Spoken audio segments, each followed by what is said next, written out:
آقای محسن چند سال است؟ من 32 سال میشه. چند سال دارید کار مستندسازی میکنید؟ شاید بالای 10 سال میشه. چه زمینه‌هایی مستندسازی میکنید؟ این تمرکزتون روی کدام موضوعات است؟ سبک ما سبک اجتماعی است، بیشتر به شیوه مشاهده، بیشتر به شیوه تعاملی است. بیشتر تعامل داریم ارتباط. چرا رفتید به سمت مستندسازی؟ یه علاقه‌ای بود دیگه. توی مستندسازی شما یه حرفایی رو میزنی که به زبان تصویر که شاید نتونی در واقعیت به زبان خودت بیایی بگی. کارهایی رو که ساختین تا حالا در موردش توضیح میدین؟ چیا بوده؟ برای کجاها بوده؟ کار زیاد انجام دادم. ولو از کار در تلویزیونات بگیریم که کار کردم تا یک سری کار جشنواره‌ای. فکر میکنم مثلا توی تایم 10 سالی که کار جور کردیم مثلا حدوداً شاید مثلا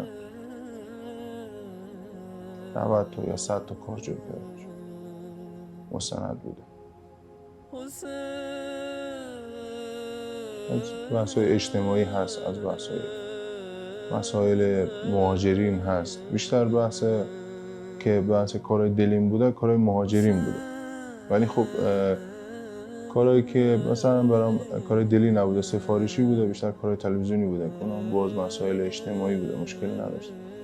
از لحاظ کارامون بیشتر بحث یک سری از آدمایی هست و بحث مهاجرین که اینا اصلا دیدن نشدن تا حالا. یه جوری داریم اینا رو ثبت تاریخی میکنیم که بذاریم باشن یه جایی 100 سال دیگه، 50 سال بعد اگه خواستم ببینن مثلا ما مردم چجوری بودیم، چجوری زندگی میکردیم، اینجوری خلاصه ثبت کرده باشه. آقای محسنی ما شنیدیم، یعنی تفکر عامه بر این هست، ذهن اینجوری شکل گرفته که در کار رسانه و تصویر و صنعت فیلمسازی خیلی پول و درآمد زیاده. همینجوری هست؟ بله خب سینما کلا یا فیلم سازی خب توی دنیا یک صنعتی هست. وقتی هنر تبدیل به صنعت میشه توی سینماست و واقعا درآمد خیلی بالایی داره. شما از بازیگری بگیریم تا بحث عوامل ساخت یک فیلم، یک نویسنده، خب اینا کلی از اینا درآمدشون واقعا خوب است. یعنی پس شما الان آدم پولداری هست، آره؟ آدم پولداری نیست ولی درآمدی خوبی داره فیلم سازی اگر درست شما کار بکنید و مشکل جغرافیایی نداشته. پس بوده کاری که تا حالا بابتش نخواهید پول بگیرید؟ یعنی ببینید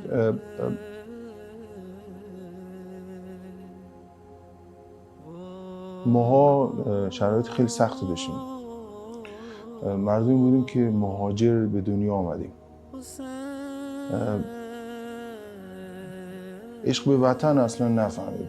عشق به وطن، عشق به خاک حقیقتی هست که توی بچه‌های توی سن ما هست. ولی یک چیز ما همیشه داشتیم، مثلا شما برنامه‌تون امام حسینی چون من میدانم داره اینجا، همیشه دوست داشتیم یکی که میاد اینجا میشینه یه حرف بزنه ولی نمیزنه. ما واقعا مهاجر بودیم، مثلا هیچ ارق نسبت به هیچ جایی نداشتیم، ولی به امام حسین خیلی یاد داشتیم. مثلا بحث امام حسین که میشه همه چی عوض میشه، مثلا سیستم ها عوض میشه، زندگی ها عوض میشه. شما حساب کن مثلا اول محرم میشه همه شروع میکنن سیاه پوشیدن، دست خودشون نیست، میتونن سفید بپوشن ولی نمیپوشن. انگاری عرف همینجوری هست، کس نمیگه تو فلانی هستی، کجایی هستی، نیستی. ما کارامون خیلی درآمدش به نسبت اگه بخوایم کار بگیریم کار خیلی پردرآمد است، ولی کارا امام حسینی را گفتم دارید، کارای امام حسینی را ما براش نرخ تعیین نمی‌کنیم. میپرسیم ما مثلا هزینه‌ای هم در نظر گرفتیم براش، بعد میگن آره فلان و فلان، بعد ما هیچ نمیگیم، میگیم بله درست. یک سال روزگارم خیلی خراب بود. دیگه مشکلات برام پیش آمده بود، مریضی، خیلی روزگارم خراب بود. یادم یک آقای به نام حاج محمود پارچگوف که همین زری آقای حسین اینا مدیریت کردن جور کرده بودن، به ما زنگ زدن که آقا حسین ما می‌خوایم بریم کربلا، تو میای با ما بریم؟ گفتیم بحث چی؟ گفت آره ما می‌خوایم بریم اونجا موکب خیلی بزرگی رو بزنیم و خیلی خود تجهیزات می‌بردن. اینا شما بیاد بحث مستندسازیش انجام. خیلی روزگارم خراب بود، نمی‌فهمیدم بریم چیکار می‌کنم. اصلا دست خودم نبود، بار اولی من بود، یک همچین پیشنهاد دادیم شده بود، رفتم.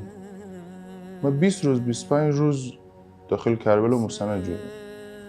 25 روز تقریبا ما داخل شارع حضرت زهرا بودیم بعد از میدان پرچم که ما مستندسازی میکنیم اونجا.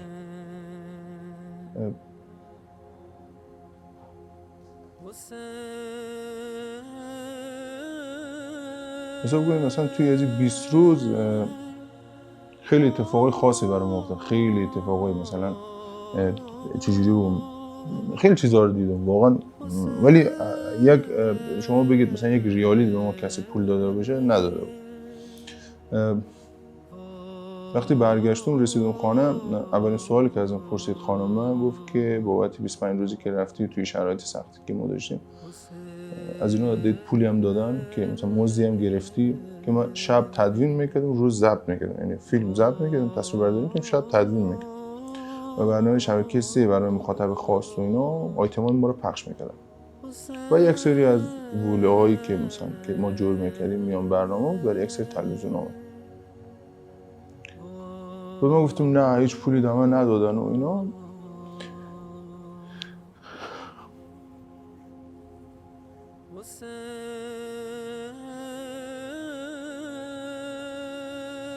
من از توی کیف خود یک چادر در آوردم نشت دادم.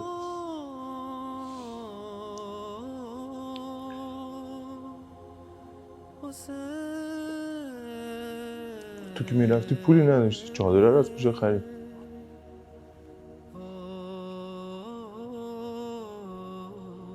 من گفتم توی حرم حسین ما رو به عنوان خادم دعوت کردن، به عنوان کسی که تو مثلا یک سری کارا رو انجام میدادیم برای خود حرم امام حسین. از اون پرسید گفت که متأهل مجرد؟ گفتم آره من متأهلم. این چادر داد گفت اینو ببر برای خانومت، پولش مال خود زری خود آقای حسین.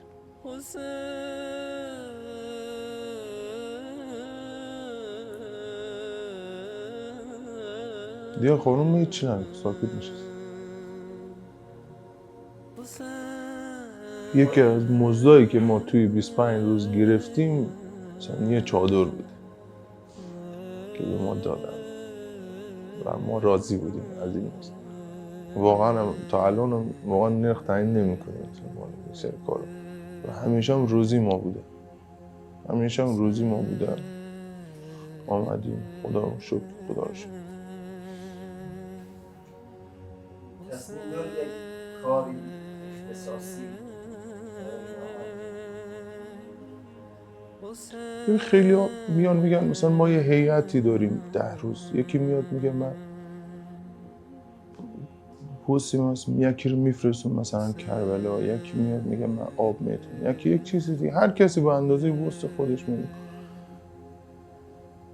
من معمولا مثلا 10 روز مانده به اربعین که میشه دیگه کلا بی‌تاب میشم. یعنی شما از موکبای مثلا نزدیک شهر ما بگیر تا موکبای نزدیک حرم امام حسین من همیشه میرم توی اینا میگردم، یک سری از آدمای خاص پیدا میکنم، همشون خواستن، کسی که بگه خاص نیست مثلا همشون خواستن. ولی یک سری ها هستن که مثلا خیلی زیاد بیشتر از حد توانشان کار میکنن توی از این موکبا. من دیدم، من سعی میکنم میرم سراغ از اونا یک سری آیتمای کوتاه یک مستندای خیلی کوتاه از اینا جور میکنم همیشه هر سال. امسال نیت کردم که یک کار خیلی خوبی برای امام حسین انجام بدم، چرا که آقای امام حسین خیر و برکت است. یعنی این که میگم شاید من خیلی عامیانه حرف بزنم، مثل یک سری از عالما و مثلا عارفا و اینا نتونم حرف بزنم، ولی مثلا همون آدمایی که دنبال پول میگردن، خیلی اقتصاد براشون مهمه، به دامن آقای امام حسین چنگ بزنم. من دیدم که چجوری پول میاد برای آدم و آقای امام حسین بسیار توی بحث خیر و برکتی که توی زندگی آدم هست وقتی آدم متوسل میشه بهش واقعا زیاده. یعنی شاید شما برید یک جای یک ماه کار بکنید، یک مزدی رو داشته باشید که معموله و معلومه و خیلی خیلی خیلی خوبم که کار بکنید، یک برابر از او بیشتر میتونید کار بکنید که بشه 2 برابر. ولی شما وقتی برای آقای امام حسین کار میکنید همینجوری میاد، یعنی شما اصلا نمیتونی بسنجی و در آخر اگه یکی ازت بپرسه بگه این مزدت بود، تو خیلی راحت میتونی بهش بگی نه، یه هدیه بوده من دادم، هنوزم مزد نیست. اگه آدم زرنگی باشه، اگه نه که نمیتونی بگی نه خوبه این مزد بود، من راضیم. چه سری؟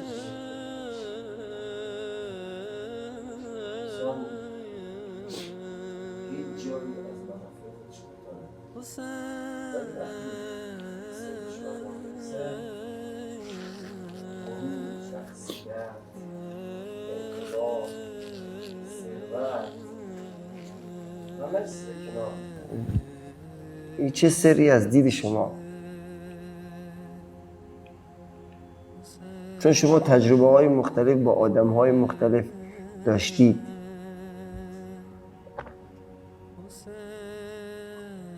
اصلا فرق میکنه اصلا قصه امام حسین، مثلا گریه کردنش، علاقش، همه چیزاش فرق میکنه. شما کار مستندسازی است، یعنی شما هر سال 40 برو یه مستند یه کاری بساز. اصلا شما هر سال برو اصلا اونجا راه برو. ما به عنوان یک هنرمند، به عنوان یک آدم که مثلا دنبال یک زاویه دید روی یک سری کاراکترها و سوژه ها میگردیم، وقتی میریم میگردیم ببینیم یه سوژه خوب پیدا کنیم، میبینیم پر از سوژه است، پر از دریاست و امسال با سال بعد فرق میکنه. و امسال با نگاه دیم اما آقایی که امسال آب میداد توی موکبش بریم دوباره سال بعدم آب میده، میبینی یک جور دیگه، مثل پارسالش نیست، همه چیزش فرق میکنه. مثلا فدای شما آقای امام حسین همه چیزش فرق میکنه. مثلا یک نفر بتونه بیاد بگه که مثلا این چه سریه که مثلا آقای امام حسین داره که مردم اینجوری میخوانش، فرقی هم نمیکنه که چه قشری باشی، از کدام دسته از جامعه باشی، مثلا کارت چیه. فکر نکنم کسی بیاد بتونه یک توضیح کامل بده. ما واقعا در توانی از ما یکی نیستم مثلا یک همچین چیزی تو، چون ما به چشم خود اینقدر دیدم این آدما رو و همینجوری هی شوکه میشدم میگفتم خدای مثلا دیگه دور چیکار میکنه. موقعی دیدم که مثلا پاچه رو خود زده بود بالا، خیلی بخش مثلا توی یه دونه مثلا سرویس بهداشتی که مثلا خیلی حالت کثیف بود، مثلا یه مردی بود که هیکلی بزرگ قشنگ میخورد، قشنگ معلوم بود یه آدم مدیری بوده، یک جایی هست، یعنی یک آدمی خیلی با پرستیژ خیلی خاصی بود. پاچه هاشو داد بالا، کفشاشو در و رفت توی از توالت ها و شروع کرده تمیز کردن. خیلی مثلا اینا مثلا شما برو ازش بپرس بگو تو چرا داری این کارو، مثلا واقعا اون نمیدونن، اصلا خودش نیست، اون میگه کار دیسم برمیاد میام انجام میدم. هر کسی اینجوریه دیگه. مثلا یکی میاد امی الان که تعریف کردم براتون این قصه که یک نفر این رقم کوی با او پرستیژ میاد میره مثلا توالت تمیز میکنه و میاد بیرون در صورت خود میشه یک لبخند میزنه، واقعا از ذوق دیوانه میشه وقتی از توالت میاد، چون مطمئنن اون میدونه چی کاری کرده، حداقل میدونه با خود چی کار کرده، با دل خود داره چی کار میکنه. این به هیچ کس دزو نمیگه که تو چرا با این پرستیژ میری کار میکنی، و هر کس او رو میبینه شوکه نمیشه، یا هم ذوق میکنن میبیننش کیف میکنن، میگن من یک کاش جای از او بودم. مثلا شما این رو کجا پیدا میکنی اگه همچین چیزی رو که آدم بره یک کاری رو بکنه بعد هم دوست داشته باشن جای او باشن، نه که فقط او آقا، هم توی مسیری که میاد، او خانومی که میاد در وسط خودش یک پارچه آب دستش، مثلا مردم آب میاد، آبی که از خانه خود میاد. زیاد بحث اربعینی میکنیم چون فدای شما آقای امام حسین ما بیشتر صحنه‌هاشو با اربعین دیدیم چون زیاد بودیم، مستند جور کردیم.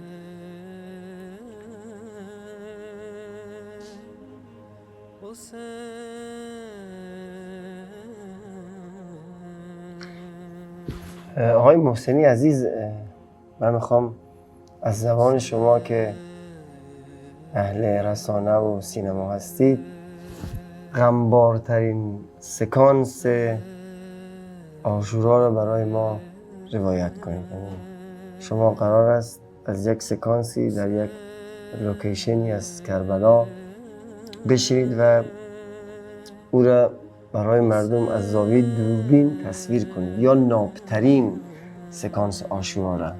آقای محسنی این صحنه رو برای ما بازسازی کنید.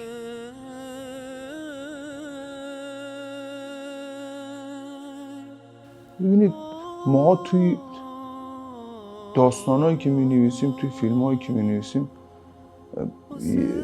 خیلی خلاقیت داره، باید خلاقیت داشته باشیم، باید غافلگیری بکنیم. بعد یک چیزی هست توی فیلمسازی بهش میگن غافلگیری توی غافلگیری، یعنی شما از یه غافلگیری میری توی یه غافلگیری دیگه، یعنی اون دیگه خیلی یک صحنه وحشتناکیه که مثلا تماشاگر رو جذب میکنه، به خودش مخکوب میکنه و نگاه میکنه، هیچ کسی چی نمیتونه. این صحنه آقا ابوالفضل عباس، آقا حضرت ابوالفضل عباس افتاده بوده روی زمین، یا آقا امام حسین به روایتی خود میرساند آقا حضرت ابوالفضل عباس، همین که آقا حضرت ابوالفضل عباس میفته روی زمین غافلگیر میشه بیننده. شما حساب کن مثلا وقتی میرسه یا آقا امام حسین بالا سرش،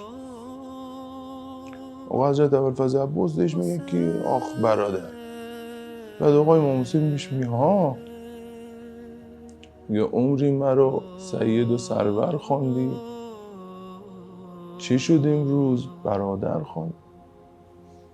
میگه همه چیز آقا امام حسین ول میکنه، دلش خوش میشه، میگه آقا بالاخره یه بار من برادر صدا کرد، چقدر مثلا خوشم. بعد میگه که آره فاطمه مادرت فاطمه زهرا آمد بالا سرم، مرا صدا زد پسرم. ببخشید من فکر کنم خیلی این صحنه خیلی یک صحنه وحشتناکه برای خود آقای امام حسین، حتی وحشتناکتر از خود حضرت آقا علی. اینقدر وحشتناکه که واقعا دیگه هیچی نداره، یعنی یک مردی که یک نفر خدا امیدش بوده اومده، بعد میاد دلش خوش میکنه که برادرم صداش کرده، توی اوجی از که خوشحال میشه، توی اوجی که دلش قنچ میره یک نفر داره اینجوری صداش میکنه، بعد میبینه دیگه نداره. فکر نمی‌کنم مثلا همه صحنه قشنگ آقا، اما صحنه قشنگ نیست، واقعا جان سوزه، ولی این برای من همیشه مثلا من نمیتونم مثلا تحمل نمیتونم، برای من خیلی وحشتناک قشنگ، اوج وفاداری و قشنگی و احترام و عزت برای یک برادر. و اگر سعادت یار بشد و توفیق نصیب و حالا چه در عالم رؤیا چه در عالم واقعیت شما مشرف بشید به ساعت مقدس سید الشهدا، چی میگید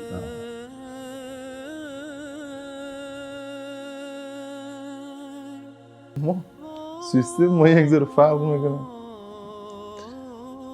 ما مثلا فدایشم زیارت خود آقای امام حسین هم که ما هم ذریعش هم که میریم که شما داره میگی خیلی شکرباره، با هم زریعش هم که میریم با محمد دیست خودم میندازیم در زریع فقط نگاه میکنم.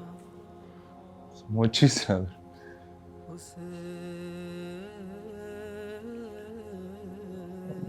ببینیمش دیگه چیزی نمیخوایم. چی ببینیم؟ ما خودش هم میخواستیم. همه چیزی ما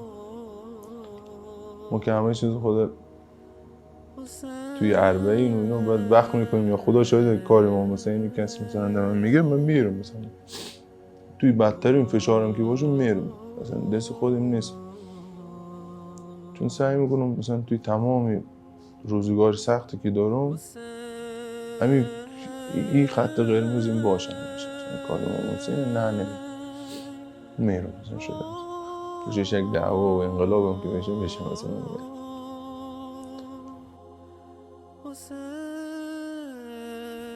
اگر یک زمانی خدای نخواسته به هر دلیلی قرار بر این باشه که شما را از دایره طرفدارا و محبان امام حسین خارج کنن، حکم اخراج بیاد، آقای محسنی به کدام سمت میره؟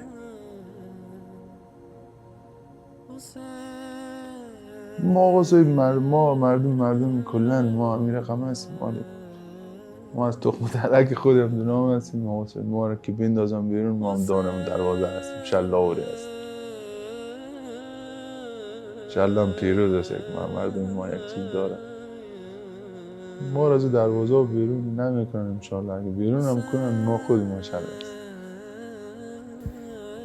و حرف آخر یک شعر بود میخواستم برات بخوانم خیلی جالب است. 10 سال پیش سریم یک هیئت یک مدایی رو میخوان تیم از اون نمیخوانم ولی خیلی جالب است. میگه ایرانی است. میگه ما با لباس نوکریت زنده ماندیم. ما با لباس نوکریت زنده ماندیم. عمری نبود اگر غم ارباب ما نبود. آقای محسنی عزیز خیلی ممنون از اینی که قبول زحمت کردید و با ما در این برنامه همراه شدید. امیدواریم همیشه در سایه‌سار سید الشهدا مستدام موفق باشید. این تندیس ویژه برنامه عرض ارادت هم به پاس حضور شما به شما تقدیم میشه و من از شما خداحافظی میکنم. تشکر میکنم من از برنامه خیلی خوبتان. ممنون که یک همچین رسانه‌ای دارین و ممنون که من دعوت کردین.